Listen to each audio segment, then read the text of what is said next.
It's the piece of advice that I was given when I was 22 years old.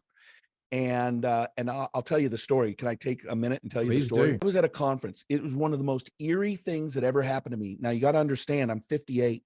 I was 22 when this happened to me. 36 years I've carried this. I was at a conference, and it was during a break, and there's a couple hundred people milling around. And I was by myself at this conference. And so I turned around and I bumped into these two women. One was probably 55 and the other was probably 30. And I kind of bumped into her and said, "Oh, excuse me." And the older woman looked at me and said, "Oh, no problem." And I looked at the younger woman and she was like this. And I was like, all right, this is a little awkward.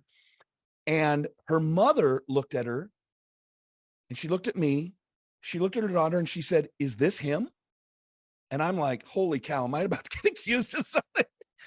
And the girl still has not spoken a word. Her mouth's hanging open, her eyes are saucers, and she goes like this. She's nodding. And I'm like, okay, this is just weird. So the mom says, "Listen, this is my daughter, and we're here at this conference.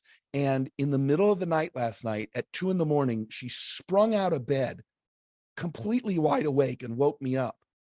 And I said, "Honey, what's wrong? What's going on?" And she said, "I just had a dream about somebody I'm supposed to give a message to." And so when she saw you and I saw the look on her face, my first thought was to this 2 a.m. thing that happened in the middle of the night. So she looks at her daughter and she says, "Well, tell him." And she said, "I'm supposed to tell you to be a voice, not an echo. I don't know who they are. I didn't get their number. I don't have their names. I never saw them again. But for 36 years, that has been the way I live my life. Be a voice, not an echo."